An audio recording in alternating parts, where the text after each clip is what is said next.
मेरे साथ निकालिए अमसाल की किताब, उसका छठा बाब, proverbs chapter number 6 verse number 6। अमसाल की किताब, उसका छठा बाब और उसकी छठी आयत से हम तिलावत करेंगे। और खुदावंद के जिंदा कलाम में यूं मरकूम है, ए काहिल, चूंटी के पास जा, उसकी रविशों पर गौर कर और दानिशमंद बन, जो बावजूद ये कि उसका ना कोई सरदार, ना नाजिर, ना हाकिम है, गर्मी के मौसम में अपनी खुराक मुहैया करती है और फसल के कटने के वक्त ही अपनी ख्वारिश जमा करती है। ए काहिल, तू कब तक पड़ा रहेगा? तू नींद से कब उठेगा? थोड़ी सी नींद, एक और झपकी, जरा पड़े रहने को हाथ पर हाथ। इसी तरह तेरी मुफलसी राहजन की तरह और तेरी तंग दस्ती मुसल्ला आदमी की तरह आ पड़ेगी। आमीन। बाइबल मुकद्दस में कई जानवरों का जिक्र है और चूंटी का जिक्र होना बड़ी हैरत अंगेज बात है। ये एक बिल्कुल छोटी सी मखलूक है, लेकिन इसके ताल्लुक से जो एडवाइस खुदा ने की है वो बड़ी हैरान कौन है कि तू दानिशमंद बन और इससे सीख। एक तरफ इंसान को रखें और एक तरफ चूंटी को रखें। चूंटी का और इंसान का क्या कंपैरिजन है? हम सोचते हैं कि चूंटी क्या है जी, और बच्चे आमतौर पर खेल खेल में ही कितनी चूंटियां कई बार मार देते हैं। आप अपने बच्चों को ये बात बताएं कि ये खुदा की बनाई हुई मखलूक है, गैर जरूरी किसी को तकलीफ देना, किसी को नुकसान पहुंचाना हमारे लिए फायदे की बात नहीं। चूंटी की उम्र मुझे पढ़कर बड़ी हैरत हुई कि इसकी जो मलका चूंटी होती है, इसकी उम्र 30 साल तक हो सकती है। 30 साल तक ये जिंदा रह सकती है। कितने साल तक जी? 30 साल। और कुछ ऐसे भी इंसेक्ट्स हैं जो एक दिन भी जिंदा नहीं रहते, वो कुछ घंटों के लिए अंडों में से निकलते हैं, उड़ते हैं, इधर उधर जाते हैं और वो खुद ही मर जाते हैं बगैर किसी बीमारी के, क्योंकि उनका लाइफ का जो ड्यूरेशन है वो इतना खुदा ने मुकर्रर किया। लेकिन चूंटी की लाइफ से आज हम सीखेंगे, क्योंकि खुदा चाहता है कि हम चूंटी की बाबत बात करें और इसकी बाबत सीखें और इससे नसीहत पकड़ें कि हमें अपनी लाइफ के साथ किस तरह से बर्ताव करना है, किस तरह से चलना है। और यहां पर किस शख्स को नसीहत की गई है? एक सुस्त आदमी, एक काहिल आदमी को यह बताया गया है कि तू चूंटी से सीख, उसकी रविशों पर गौर कर और दानिशमंद बन। चूंटी की जो लाइफ है और इनका जो रहने सहने का तरीका है वो भी बड़ा इंस्पायरिंग है, बड़ा कमाल का है। तो हम इसकी बाबत सीखेंगे कि चूंटी जो है, इससे खुदा हमें सिखाना क्या चाहता है। पहली चीज जो चूंटी की लाइफ के अंदर हमें मिलती है वो ये है कि ये सुस्त नहीं है। ये क्या है जी? सुस्त नहीं। वो शख्स जो सुस्त है वो अपनी लाइफ में कुछ भी नहीं कर सकता। आप अमसाल की ही किताब को पढ़ें, इसके अंदर सुस्त आदमी के हवाले से बहुत सी चीजें आपको पढ़ने को मिल जाएंगी और सीखने को मिल जाएंगी। 11वीं आयत में लिखा है, इसी तरह तेरी मुफलसी राहजन की तरह। राहजन डाकू को कहते हैं, जो राह में छुपा होता है और वो आपको अचानक लूट लेता है। और तेरी तंग दस्ती मुसल्ला आदमी की तरह आ पड़ेगी। किस पर आ पड़ेगी जी? एक काहिल शख्स। वो तंग दस्त हो जाएगा, वो गरीब हो जाएगा, वो मुफलिस हो जाएगा, वो परेशान हाल रहेगा, वो थोड़ और कमी का शिकार रहेगा, क्योंकि उसे काम करना पसंद नहीं, उसे सुस्ती के अंदर रहना और अपनी जिंदगी को इसी तरह बसर करना पसंद है। चूंटी जो है वो सुस्त नहीं है, और जब ये सुबह उठती है उसके बाद फिर ये सोती नहीं है। ये दोपहर को नहीं सोती थोड़ी देर के लिए कि मैं रेस्ट कर ला। ये नॉन स्टॉप चलती है। जब तक ये जागती रहती है, ये सांस नहीं लेती, ये अनथक मेहनत करती है। तो पहली चीज जो काहिल को सिखाई गई है वो ये कि तू चूंटी से सीख और दानिशमंद बन। इसका मतलब है कि चूंटी के अंदर दानिश है। चूंटी के अंदर ऐसी चीजें हैं जो खुदा चाहता है कि हम उसको वॉच करें, उसको देखें और उससे सीखें। और पहली चीज हम इससे ये सीख रहे हैं कि ये कंटिन्यूटी के साथ मेहनत करती है, बगैर रुके, बगैर थके। ये काम करती चली जाती है, काम करती चली जाती है। और बाइबल मुकद्दस में लिखा है, मेहनती का हाथ दौलतमंद बनाता है। वो शख्स जो मेहनत करता है, वो शख्स जो ये टारगेट बना लेता है कि मैंने रेस्ट नहीं करना। एक दफा हम एक जगह पर बैठे हुए थे तो वो भाई कहने लगा कि यार ये बंदा इतना अमीर है और देखो हम लोग कितने गरीब हैं। ये बड़ी पुरानी बात है, उस वक्त मैं खिदमत में नहीं था, हम जॉब करते थे। तो एक शख्स ऊपर से उतर रहा था, उसके हाथ में गाड़ी की चाबियां थी, बड़ा अच्छा उसने परफ्यूम लगाया हुआ कि इतनी दूर से वो गुजरा तो भी उसकी जो फ्रेग्रेंस थी वो हम तक पहुंच गई। यार कैसा जबरदस्त परफ्यूम इसने लगाया हुआ है, गाड़ी की चाबी इसके हाथ में है, कैसे खूबसूरत कपड़े इसने पहने हुए।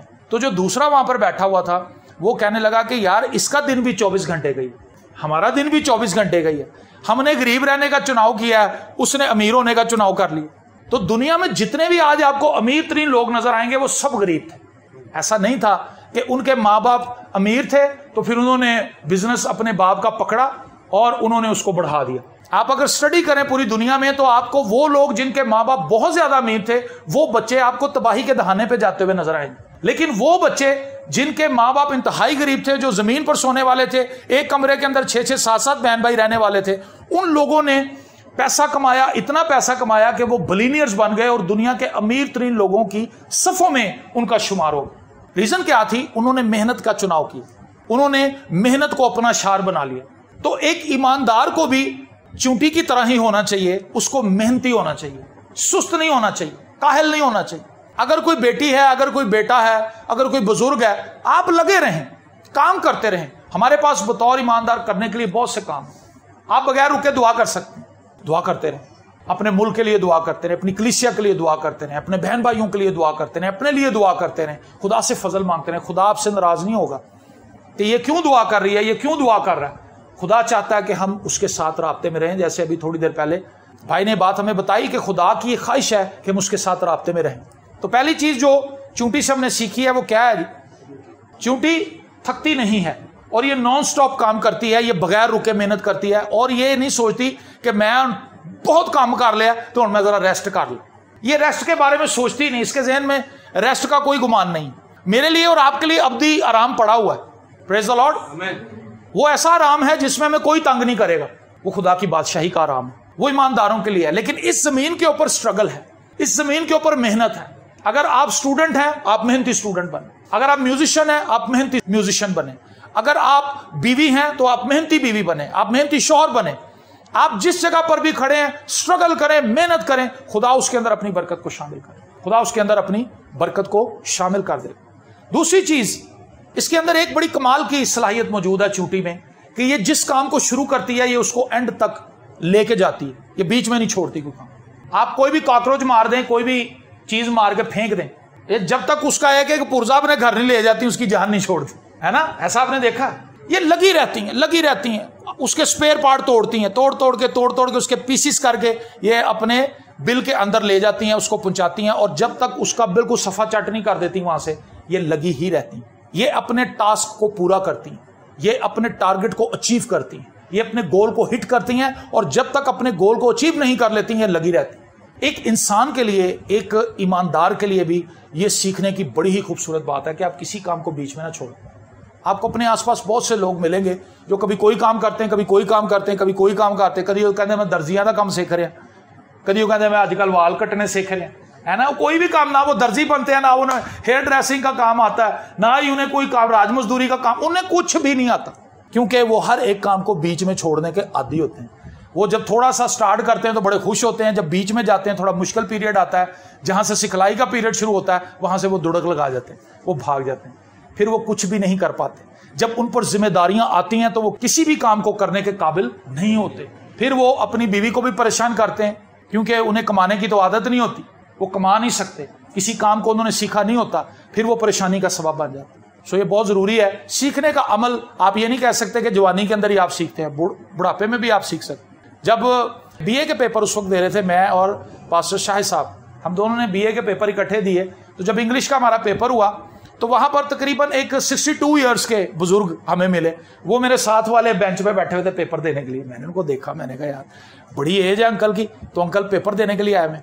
तो मैंने उनसे पूछा, मैंने कहा जी आप, जब पेपर खत्म हो गया हम सब बाहर निकले, तो मैंने कहा कि अंकल आप ये बीए के एग्जाम दे रहे हैं? उन्होंने कहा बेटा करने के लिए कुछ नहीं था। मैंने कहा पढ़ना चाहिए। तो अभी मेरी उम्र ही क्या है? मैंने कहा जी आपकी इतनी उम्र है? कहते 62 सिर्फ। मुझे बड़ा अच्छा लगा कि भी वो एक जिंदा दिल बुजुर्ग आदमी था जिसने अपने बुढ़ापे को इंजॉयमेंट का जरिया बना लिया। कई बूढ़े सिर्फ आपको नजर आएंगे वो बस इधर उधर की बातें करते हैं और लड़ाइयां करवाते हैं। आप लड़ाइयां करवाने वाले बुजुर्ग ना बने, आमीन। आप दुआ देने वाले बने।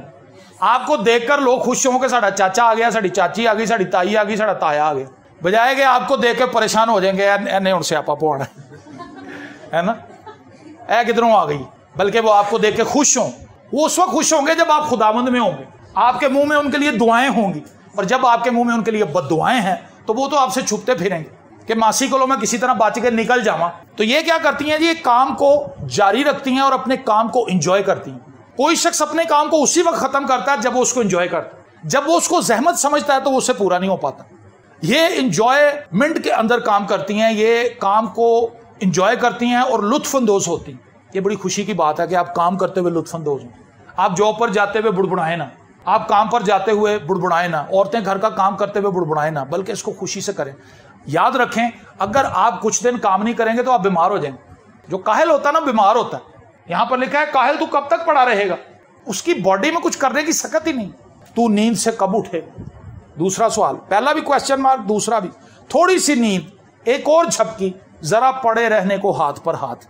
बस वो कभी इधर जाता है, करवट बदलता, कभी उधर जाता है। मैंने लास्ट भी एक पैगाम में बताया था, वो ज्यादा से ज्यादा वाशरूम जाता उठ के, वो भी उस वक्त जाता है जब उससे रहा नहीं जाता, बर्दाश्त तो कम बार हो जाता, फिर वो पहुंचता है वापस आके फिर सो जाता, खराटे मारता। बस यही उसकी जिंदगी। आपकी बॉडी को खुदा ने बनाया इस तरह से है, हमारी बॉडी को खुदा ने बनाया इस तरह से है, ये जितनी हरकत में रहेगी उतनी तंदुरुस्त रहेगी। जितना ज्यादा आप इसको हरकत देने से बाज रखेंगे, ये उतनी ज्यादा बीमारियों की तरफ जाएगी। आप किसी मशीन को भी देख लें, अगर आप किसी मशीन को लेकर आते हैं, आप उसको चलाते नहीं, वो पड़ी पड़ी खराब हो जाती। जिस चीज को आप यूज करेंगे वो चीज काबिल इस्तेमाल होगी, इस्तेमाल में रहेगी, वो चलती रहेगी, वो ठीक रहेगी। लेकिन जिस चीज को आप इस्तेमाल नहीं कर रहे, खसूसन आपकी अपनी बॉडी, तो ये बीमारियों का गढ़ बन जाएगी। तो ये क्या करती हैं जी, ये बगैर रुके मेहनत करती हैं और अपने काम को खुशी के साथ करती हैं, अपने ऊपर उसको बोझ नहीं समझती। एक ऐसी खूबसूरत बातें हैं जो एक चूंटी से, जो बिल्कुल छोटी सी है, कई बार ये कारपेट पे जाती हुई नजर भी नहीं आती, इतनी छोटी है, लेकिन इसकी लाइफ के अंदर कैसी चीजें हैं जिनसे खुदा चाहता है कि इंसान कुछ सीख ले। Praise the Lord. और तीसरी चीज जो मुझे इसकी बड़ी कमाल की लगी वो ये कि ये सेल्फ मोटिवेटेड है। इनको कोई मोटिवेट नहीं करता कि आप काम करो, बेटा किताबां खोल ले, पढ़ ले, है ना, बेटा होमवर्क कर ले। लोग कहते हैं पर बच्चों को बच्चे नहीं सुनते। बैग कहाँ पड़ा हुआ, टाई कहीं फेंक दी, आगे मोजे कितने छोड़ देते, है ना, बूट आगे ऐसे फेंकते, ऐसे आगे उसको तस्मों को ढीला करके इंज मार देने, वो कंध ना वाज। मतलब इतनी बदतमीजी, जहालत और हमाकत बच्चों के अंदर पाई जाती। लेकिन इतना मोटिवेट करने के बावजूद भी, इतना मना करने के बावजूद भी हमारे बच्चे एक्टिव नहीं हो रहे। ओ भाइयों दुआ कर लो, सर जी दुआ हो ही नहीं रही। ओ भाई कलाम पढ़ लो, कलाम पढ़े या नहीं जा रहा। मतलब मोटिवेशन है ही नहीं अंदर किसी अच्छे काम के लिए। लेकिन चूंटी को कोई मोटिवेट नहीं करता। लिखा उसका कोई सरदार नहीं है, उसका कोई नाज़िम नहीं है, उसके ऊपर कोई काउंसलर नहीं है, उसके ऊपर कोई MNA MPA नहीं, ठीक है। वो सेल्फ मोटिवेटेड है, अपने आप से उन्हें पता है कि हमने काम करना है। वो काम किए बगैर रह ही नहीं सकती। उन्होंने अपने आप को डिजाइन इस तरह से किया हुआ है कि वो काम करने में ही खुशी महसूस करती। Praise the Lord. अगर आप कामयाब होना चाहते हैं तो सेल्फ मोटिवेटेड हों, अपने एनालिसिस करें। सेल्फ मोटिवेटेड शख्स वो होता है जो अपनी लाइफ के एनालिसिस करता है, अपने लाइफ के बारे में देखता है कि मैं नाकाम क्यों हूं, अगर मैं कामयाब हुआ था इस सीजन के अंदर तो मैं क्यों कामयाब हुआ था। वो उन तमाम चीजों को जोड़ता है, उन तमाम कड़ियों को जोड़ता है कि ये मेरी कामयाबी की वजह बनी थी। ये 7 महीने जो मेरी लाइफ के अंदर खुशहाली के आए हैं पिछले साल में, रीजन ये थी कि मैंने ये काम किए थे, इसका मतलब है मुझे यही काम करने चाहिए। और ये जो 7 महीने मेरे तकलीफ के गुजरे हैं, ये क्यों गुजरे हैं। वो अपने आप को चेक करता रहता है, चेक करता रहता है, अपने आप को मोटिवेट करता है, अपने गलत कामों से सीखता है, अपने अच्छे कामों से भी सीखता है, और उसे फिर दूसरों से इतने सीखने की जरूरत नहीं पड़ती। वो गलतियां भी कम करता है। लेकिन जो शख्स धक्का स्टार्ट होता है, वो जब तक तो लोग धक्का लगाते रहते हैं वो चलता रहता है। जैसे आप उसको धक्का लगाना छोड़ देते हैं वो भी उधर ही रुक जाता है, फिर वो वेखदा रहता कोई और आगे मैंने धक्का लाए। लेकिन जो सेल्फ मोटिवेटेड है, जो खुद से चल रहा है, उसको किसी की जरूरत नहीं। वो अपने आप को खुद इनकरेज करता है, वो अपने आप को खुद उठाता है। दाऊद की लाइफ से मैंने ये चीज सीखी है, दाऊद अपने आप को खुद मोटिवेट करता है। वो खुदा के पुराने कामों को भूल नहीं जाता, वो खुदा के पुराने कामों को जो उसकी जिंदगी में खुदा कर आया उनको याद रखता है, और वो उनको दोहराता रहता अपने जहन में दोहराता रहता, और उससे वो खुशी और शादमानी के नगमों से भर जाता है। वो कहता है कि खुदा ने मुझे कल भी संभाला था, परसों भी संभाला था, उससे पिछले दिन भी संभाला था, जब से मैं पैदा हुआ हूं उस वक्त से खुदा मेरे साथ है। और खुदा ने कभी भी यह साबित नहीं किया कि वो वफादार नहीं है, वो वफादार है और उसने मुझे संभाल रखा है। हालेलुया। वो अपने आप को मोटिवेट करता रहे। मुझे और आपको कौन सी चीज मोटिवेट करेगी? मैंने आपको बताया, अपने एनालिसिस कीजिए। और जब हम अपने एनालिसिस करेंगे, हमें किसी दूसरे की मदद की इस तरह से जरूरत नहीं पड़ेगी कि कोई हमें आकर समझाए या सिखाए। एक छोटी सी चूंटी बगैर किसी इंस्ट्रक्शन के खुद से सुबह उठ के अपना काम पकड़ लेती और वो शुरू हो जाती है, वो काम करती है। क्या ये आपके लिए हैरत अंगेज बात नहीं? आप दफ्तरों में जाते हैं, वहां पे मैनेजर होते हैं, वो बेटा ये चीजें कब से खराब है। सर जी मैं कल गया था, बहानेबाजी। सर जी वो मैं गया था, वो बंदा ही नहीं था वहां पे। अच्छा यार कल ये करवाओ, ये बहुत जरूरी। ठीक, अगले दिन फिर वही काम, फिर वो नवा कैप्सूल दे देता मैनेजर को। अगले दिन वो कोई और उसको चूना लगा देता, कुछ ना कुछ उसको नहीं, वो बात बताता रहता है। क्या वो हर आम आदमी, तनख्वाह तो वो ले रहा है लेकिन वो काम नहीं कर रहा। चूंटी को कोई बता ही नहीं रहा कि क्या काम करना है, वो सुबह उठ के उसको खुद ही पता कि मैंने क्या करना है। अजीब चीज है।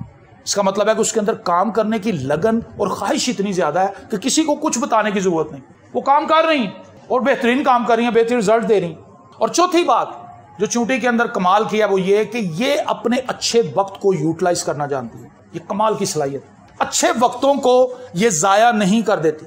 लिखा है जो बेटा द्रो के वक्त में सोया रहता है, द्रो का वक्त समझते हैं, जो बीज बोने का टाइम है, अगर उसमें बीज नहीं वो बोएगा तो फसल कब काटेगा। अगर आम दिनों में वो पढ़ नहीं रहा, पेपरों में किताबें खोल के बैठ गया तो उन्हें फेल ही होना है। सारे साल में जो बच्चा नहीं पढ़ा, आखिरी दिनों में आगे वो आगे पीछे कर रहा है और उन्हें समझ नहीं आ रही है कि उसका बाप उससे पूछता है, हाँ पुत्र पेपर ठीक होया? कहता जी बिल्कुल ठीक होया। कहता वेख ली बेटा। कहता जी शुक्र है खुदा। और फिर जब रिजल्ट आता है तो फेल हुआ होता, तो उसका बाप कहता है कि रिजल्ट? कहता जी 2 च मैं फेल होया, 6 च उन्होंने कर दिता। मैं तो 2 में ही हुआ हूं, 6 में उन्होंने मुझे फेल कर दिया। निकम्मा बच्चा, काहिल, काम ना करने वाला। वो चूंटी से सीखे, वो चूंटी से ये बात सीखे कि अच्छे वक्तों में अगर आप काम करेंगे तो बुरा वक्त आएगा ही नहीं। अगर हम अपने अच्छे वक्त में, क्या हमने सिर्फ उसी वक्त चर्च आना है हम पे जादू चल जाएगा, या हमारे पे कर्जा चढ़ जाएगा, या हमारी नौकरी छूट जाएगी, या हमारे हालात खराब हो जाएंगे, या बदरुएं हमारी बच्ची में आ जाएंगी, हम उस वक्त चर्च का रुख करेंगे, या हम अच्छे वक्तों में भी खुदा के साथ जुड़े रहें। Praise the Lord. जब हम अच्छे वक्तों में खुदा के साथ जुड़े रहते हैं, हम खुदा के साथ चलते रहते हैं और खुदा से फजल मांगते रहते हैं, खुदा से बरकत मांगते रहते हैं, खुदा से मसा मांगते रहते हैं, खुदा से दनाई मांगते रहते हैं, खुदा से मदद मांगते रहते हैं, तो खुदा हमारी मदद करता रहता है। आमीन। तो ये क्या करती हैं जी, ये उस वक्त को जिसमें इन्हें पता होता है कि हमें खुराक मिल रही है और हमारे लिए चलना आसान है, ये उस वक्त में इंतहा की मेहनत करती हैं, जिसे हमारी यहाँ पर इंसानों की लैंग्वेज के अंदर ओवर टाइम कहते हैं। ये ओवर टाइम लगाती हैं। इन्हें पता होता है कि आइंदा जो आने वाला वक्त है ये बड़ा सख्त है। दुनिया के अंदर एक ऐसा एरिया भी है जहां पर चूंटियां नहीं पाई जाती, अंटार्कटिका। वहां पे चूंटियां नहीं है क्योंकि वहां पे बर्फ ही बर्फ है, वरना दुनिया के सब कॉन्टिनेंट्स के अंदर जितने भी कॉन्टिनेंट बर्रे आजम इस दुनिया के अंदर है, चूंटी सब जगह पर, सिर्फ वहां पर नहीं है जहां पे बर्फ ही बर्फ। इसको पता है कि सर्दी के अंदर हमारे लिए चलना मुश्किल होगा फर्श पर, जब ठंडा हो जाएगा तो इससे पहले पहले हम इतनी खुराक जमा कर लें, ये अपनी जरूरत से कई गुना ज्यादा खुराक जमा कर लेते हैं। इनके अंदर ये सलाहियत है, ये दूर अंदेश है, ये आने वाले वक्त के लिए पहले से प्लानिंग करती हैं, पहले से सोचती हैं। वो मियाँ बीवी जिनके बच्चे हो गए उन्हें प्लानिंग करनी चाहिए, हम अपने बच्चों को कहाँ पढ़ाएंगे, हम अपने बच्चों के लिए क्या करेंगे। वो लेकिन यहाँ सुलह नहीं होती मियाँ बीवी, लड़ाई झगड़ा, तो मैंने क्रिसमस का सूट नहीं लैके दिता नवा, चलो जो आपस ही लड़ रहे ने, उन्होंने चपेड़ा मार रहे, उन्होंने गाला काट रही। बच्चों के बारे में उन्होंने क्या सोचना है, उनकी आपस में कोई संगत नहीं, आपस में कोई रफाकत नहीं। वो इस चीज को, इस भेद को जान ही नहीं पाए कि खुदा ने अगर हमें एक जगह पर रखा है, एक घर में रखा है, हमें खुदा ने एक बदन बनाया, एक तन बनाया, तो इसका मकसद क्या है, खुदा हमसे क्या काम लेना चाहता है, इसकी तरफ तो वो आता ही नहीं।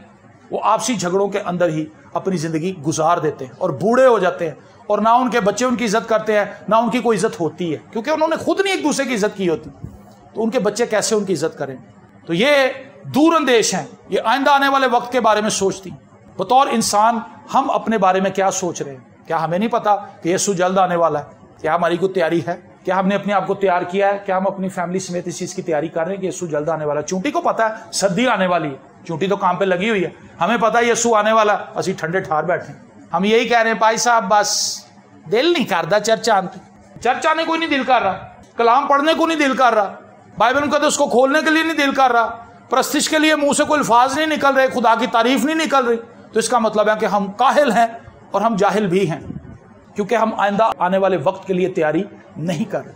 और ऐसे शख्स के लिए क्या है, लिखा है कि इसी तरह तेरी मुफलसी राहजन की तरह और तेरी तंग दस्ती मुसल्ला आदमी की तरह पड़ेगी। मुसल्ला आदमी क्या करता है, आते ही मोजर रखता है, मोटरसाइकिल भी लै जाता है, मोबाइल भी लै जाता है, सब कुछ लै जाता है, असि उत्थे खलोते होने अंधेरे दे विच, अंधेरे में अटैक करते हैं, खो खा के सब कुछ लै जाते, वो बंदा अंधेरे च कल्ले ही खलोता, मेरे ना की बनी।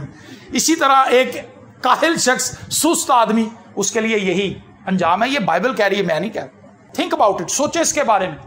चूंटी को पता है सर्दी आने वाली, क्या हमें नहीं पता कि आइंदा क्या होने वाला है? हम उसके लिए तैयारी नहीं कर रहे। हम कोस रहे हैं अपने बाप को, अपने बड़े भाई को, अपने रिश्तेदारों को, बाहर अपने अजीजों को, फलाना मेरी मदद नहीं कर रहा, फलाना मेरी हेल्प के लिए नहीं आ रहा। ओ भाई, खुदा आपकी मदद के लिए तैयार है, उससे मदद ले लो। खुदा तो नहीं कह रहा मैं तेरी मदद नहीं करूंगा, खुदा तो कह रहा है मैं मदद करूंगा, तो खुदा से हमें मदद लेनी चाहिए। ये अच्छे वक्त में काम करती हैं और दूर अंदेशी से ये काम लेती हैं। और पांचवी बात इनके अंदर बड़ी कमाल की है, हर एक चीज ही कमाल की, ये एक दूसरे की मदद करने में बड़ी माहिर है, एक दूसरे की हेल्प करती है। अगर एक चींटी ने कोई वजन उठाया हो, उससे ना उठाया जा रहा हो, तो दूसरी चींटी फौरन उसकी मदद के लिए आ जाती है। और इनकी एक क्वालिटी ये है कि ये अपने वजन से कई गुना ज्यादा वजन उठा लेती है। एक वक्त में मेरे वालिद साहब मेरे लिए कितना बड़ा शीशा लेके आया जिससे बड़ा नजर आता है, तो मैं फर्श पे लेट के तो चींटियों को देखता था कि वो चीजें लेके जा रही हैं, वो इतनी इतनी बड़ी नजर आती थी और मैं उनको गौर से देखता था। हालांकि मुझे तो सोच नहीं पता था कि बाइबल मुकद्दस में इनके ताल्लुक से लिखा है। मेरे अंदर एक सोच थी, ख्याल था कि इनका घर कहाँ है, ये रहती कहाँ है। मैं उनके पीछे पीछे जाता था और फिर एक सुराख के अंदर जाके जब वो गायब हो जाती थी तो फिर मैं, जाहिर सी मैं तो छोटा होकर सुराख में नहीं जा सकता। तो बच्चे ही होते हैं, बच्चों के अंदर तजस्सुस होता है, वो डिस्कवर करना चाहते हैं चीजों को, तो मैं भी डिस्कवर करता था।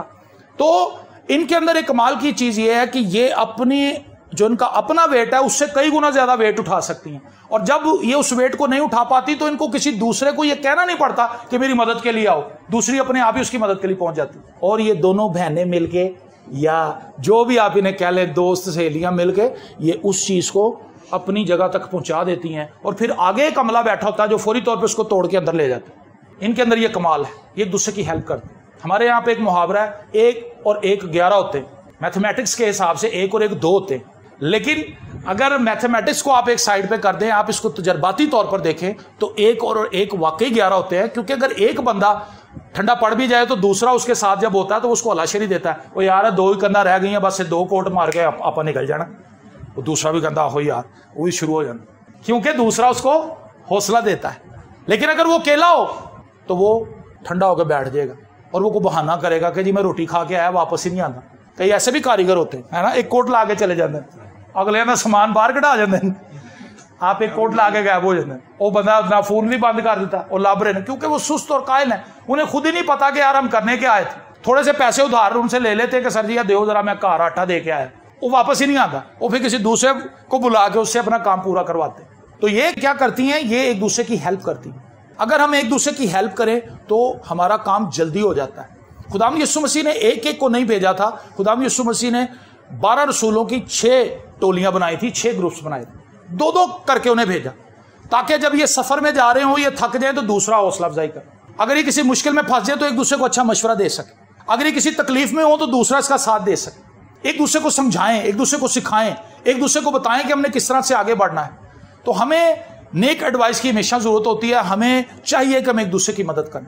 और चूंटी से यह सबक हमें सीखने को मिले। हम कई बार दूसरों को छोड़ देते हैं मुश्किल के अंदर ही, हम उनकी मदद नहीं करते। मुझे एक कहानी बचपन में मेरे वालिद साहब ने सुनाई थी। एक शख्स के पास 2 घोड़े थे, एक घोड़ा बड़ा आलीशान था और एक घोड़ा जो था वो उसने रखा हुआ था माल को लेकर जाने के लिए, आने के लिए। और एक दिन उसने दोनों घोड़ों को अपने साथ ले लिया और उसने जो वजन था वो उस घोड़े पर जो ज्यादा खूबसूरत नहीं था डाल दिया, बहुत ज्यादा वजन, और वो सांस फूलने लगा उसका, क्योंकि उसने उसको ओवरलोड कर दिया। तो वो घोड़ा दूसरे से कहने लगा कि भा तुम ही थोड़ा जा मेरे नाल हाथ वंडा। उन्हें कहा भी मैं तो ब्यूटीफुल हाँ, तो मैं तो चहीता वा, मैं तो साहब का पसंदीदा घोड़ा हूं, मैं तो वजन उठाने वाला नहीं हूं, मुझे तो देख के साहब खुश होता, कभी कभी मुझ पर खुद सवारी करता। ओ माल तू चुक भाई, तेरा काम है। वो आगे जाने लगा, उसका सांस फूलने लगा, उसकी तबीयत खराब होने लगी। उसने कहा भाई मेरा थोड़ा हाथ वंडा दे, थोड़ा भार तुम ही चुक ला। उसने कहा नहीं मैं नहीं उठाऊंगा। और एट दी एंड ये हुआ कि वो घोड़ा मर गया। साहब ने उसकी लाश साइड तक की थी, उन्होंने विच लाता, क्योंकि साहब ने अब अकेले खुद तो नहीं ना खींच रहा था, उसको नजर आया कि भी ये तो घोड़ा ही है, नहीं कदों मेरे काम आना। उन्होंने कहा चल मेरा पुत्र तू आ जा। फिर वो सारे रास्ते जब जोर लगा रहा था, सोच रहा था कि उदों मैनू थोड़ा लाना पैना, हुण सारा ही मेरे ते पै गया। हम कई बार अपनी फैमिली के अंदर भी इसी तरह करते हैं, एक भाई कमा रहा होता है, बाकी सारे मस्ता मार के सोते, 3-3 रोटियां खा रहे हैं। अम्मी जी आलू के पराठे बना लो, आज बड़ा दिल कर रहा है, मौसम भी स्वादी है, पकौड़े ना काट लेंगे। जुबान उनकी ऐसे लटक रही बाहर, रालें उनकी टपक रही हैं, चस्कोरे, लेकिन काम नहीं करना, वड्डा भरा कर रहा। और फिर एक टाइम पे आ गए बड़े भाई के गुर्दे फेल, सारा टब्बर गुरबत चू चला गया, क्योंकि किसी को काम करने की आदत ही नहीं, सारा बोझ तो उस पर था। अगर सारे भाइयों ने मिलकर घर की जिम्मेदारियां उठाई होती तो एक अगर बीमार भी हो गया तो दूसरे उसको संभाल सकते, दूसरे उसकी मदद के लिए आते, उसको दवाई लेके देते कि हमारे इस भाई ने हमारी बड़ी खिदमत की है, बड़ी मेहनत की है, अब इसके रेस्ट का वक्त है, हम मेहनत करें। लेकिन जब हम एक दूसरे का साथ नहीं देते, हमारी फैमिली अनबैलेंस हो जाती, बैलेंस से आउट हो जाती। तो चूंटियों से हमें बात सीखने की जरूरत है कि एक दूसरे की मदद करती हैं, और जब ये एक दूसरे की मदद करती हैं तो काम जल्दी हो जाता है। आमीन। और मिलजुल कर रहने की एक बेहतरीन मिसाल चूंटियों में हमें मिलती है। ये एक पूरे शहर की तरह नीचे घर बनाती हैं, बड़ी बड़ी इनकी कॉलोनीज होती हैं। और अभी थोड़ी देर पहले मुझे एक चीज की बड़ी हैरत हुई कि अर्जेंटीना में एक दुनिया की सबसे बड़ी कॉलोनी चूंटियों की 3700 किलोमीटर लंबी, जमीन के नीचे 3700 किलोमीटर लंबी। कराची यहां से सिर्फ 1200 किलोमीटर या 1300 किलोमीटर है, अगर मेरा अंदाजा ठीक है तो 1200-1300 किलोमीटर है कराची यहां से। तो उससे भी 3 गुना ज्यादा लंबी उन्होंने नीचे उन्होंने अपनी रेजिडेंस बनाई हुई है। इतनी लंबी, कितनी मेहनती मखलूक है, अनथक मेहनत करने वाली। और है कितनी सी, फूक मारो तो वो जाए। और हम इतने हट्टे कट्टे, चीनी लैन जाने आंदे कहता अम्मी मेरे कड़ाल पे आ गई, फाड़ चीनी, सुस्त काहिल। लेकिन इन चूंटियों के अंदर मेहनत का जज्बा है, मिलजुल कर रहती। इंसानों के लिए भी यही तरीकाकार खुदा की तरफ से है कि ईमानदार मिलकर रहें। कितनी अच्छी और खुशी की बात है कि भाई बाहम मिलकर रहें। ज़बूर 133, खुदा ये चाहता है कि हम मिलकर रहें। जब हम मिलकर रहेंगे हम एक दूसरे से सीखेंगे, जब हम मिलकर रहेंगे हम एक दूसरे को हेल्प आउट करेंगे, जब हम मिलकर रहेंगे हम एक दूसरे की तरक्की का सबब होंगे, जब हम मिलकर रहेंगे तो खुदा हमसे खुशनूद होगा, और जब खुदा हमसे खुशनूद होगा तो खुदा अपनी बरकत हमें देगा। और जब हमारे में फड्डाबाजी होगी, तफरकेबाजी होगी, तो फिर खुदा की बरकत हमसे पीछे चली जाएंगी, खुदा अपना हाथ हमसे उठा लेगा। मैं हमेशा ये बात बताता हूं, उस घर के अंदर आप बरकत नहीं देखेंगे जहां लड़ाई झगड़ा होता है। मैंने कई बार ये बात बताई। जहां जंग लगी होती है वहां कोई इमारत नहीं बनाता। वहां कोई बनाता है इमारत? बंब चल रहे हो और साथ ही कहे जी असं 3 मंजिला ढोल वाले आ रहे हो जी 3 मंजिला असं कार दी नहीं रखी। वो कह पागला मजाइल वजन ने, पुराने घर टुटन ने, तू नवा बनाने। वो बनाएगा ही नहीं कोई, क्योंकि उन्हें पता जंग लगी हुई। जिस घर में डेली तोपें चलती हैं, गालियां और चपेड़े और ठुड्डे और एक दूसरे को बददुआएं, वहां पर क्या खुदा की बरकत आती है? वहां शैतान खुलेआम काम करता है और वो तबाही फैला देता है। अगर आप अपने घर के अंदर रुपए पैसे की बरकत देखना चाहते हैं, अमन कायम करें। आपके घर के अंदर रुपया पैसा आएगा, आपके घर के अंदर बरकत आएगी, आपके घर के अंदर खुदा की कुदरत काम करेगी, क्योंकि आपने अमन कायम कर लिया। आपने अमन के बादशाह को अपने घर के अंदर वेलकम कर लिया। Praise the Lord. तो ये मिलजुल कर रहती हैं। अगर इंसान मिलजुल कर रहते हैं तो वो बड़ी तरक्की करते हैं, और जब हमारे अंदर तफरके होते हैं तो फिर कुछ भी नहीं हो पाता। और आखिरी बात, ये कामयाबी हासिल करके ही दम लेती। मैंने कई बार इसका तजर्बा किया। ये एक रास्ते से आती है, अगर आगे से रास्ता इन्हें बंद मिले ये दूसरा रास्ता पकड़ती है, और फिर एक को जब पता चल जाता है कि ये रास्ता मिल गया तो दूसरी अपने आप ही उसके पीछे आती हैं। और मजे की बात है कि इनमें से ज्यादातर ना सुन सकती हैं ना देख सकती हैं। ये एक हैरत अंगेज चीज है कि चूंटियां जो हैं उनमें से ज्यादातर ऐसी हैं जो ना देख सकती हैं ना सुन सकती। कम तर रिसोर्सेज के अंदर बेहतरीन प्रोडक्शन चूंटी देती है। हमारे पास सब कुछ है, ट्यूशन पे भी जा रहे हैं जी, अच्छे स्कूल में भी पढ़ रहे हैं, नवा बस्ता भी ले लिया, पानी की बोतल भी नवी, सब कुछ नया, बूट भी नए, यूनिफॉर्म भी नया। तो रिजल्ट जीरो। लाइफ में भी हमारा यही हाल है, सब कुछ हमें मिल रहा है लेकिन हम ना शुक्र हैं। हम हर एक वो बात अपने मुंह से निकालते हैं जिससे हमने नाकाम होना है। चूंटी की लाइफ के अंदर नाकामी को तस्लीम करने का कोई कॉन्सेप्ट ही नहीं है। वो सिर्फ कामयाबी को ही देखती है। वो कहती ठीक है ये रास्ता चाहे लंबा है लेकिन ये वहां तक मुझे पहुंचा देगा, मैं वहां पर जाऊंगा। इंसान शॉर्टकट ढूंढता है और वो शॉर्टकट में ही मारा जाता है। रातों रात अपनी रकम को डबल कराते हुए जो कुछ होता है वो भी निकल जाता है।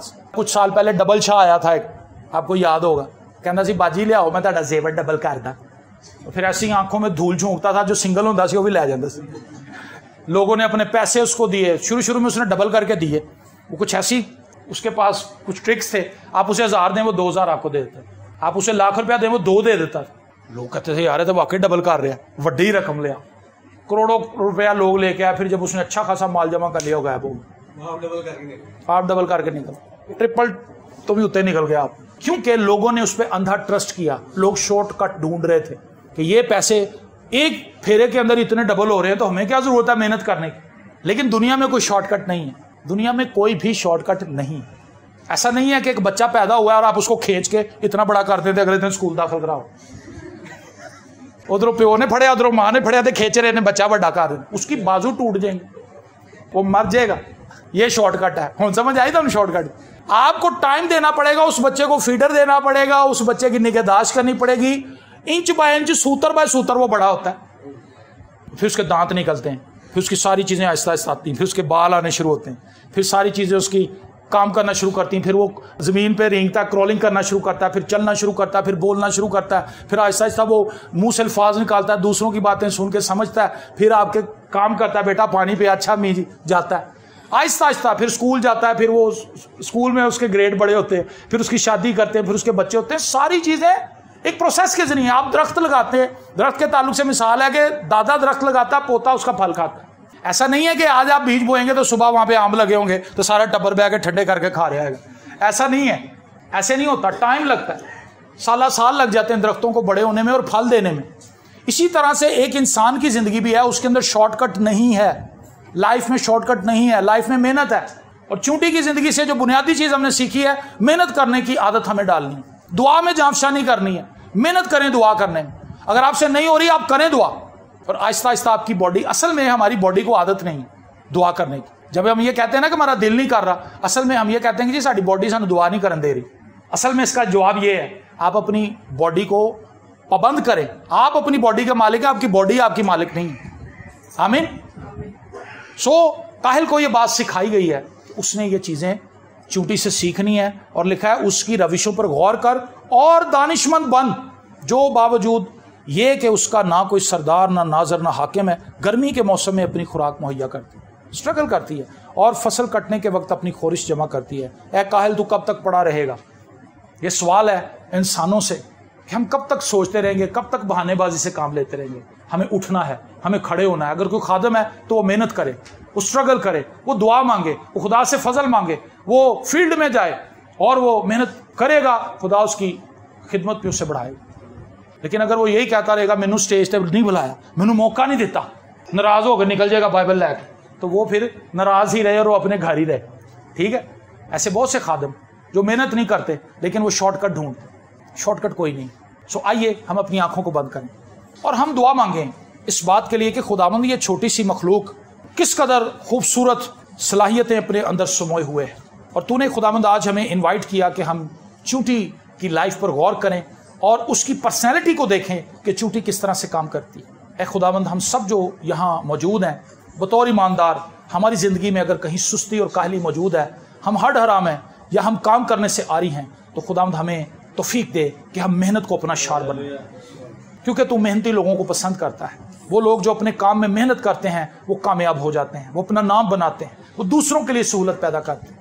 खुदावंद हमें भी तौफीक दे, हम बढ़ते जाएं, हम तरक्की करते जाएं और अपनी ज़िंदगी से तेरा जलाल ज़ाहिर करें, यीशु के जिंदा, कादिर, अब्दी और जलाली नाम के वसीले से। आमीन। गॉड ब्लेस यू जी। खुदावंद आपको बरकत।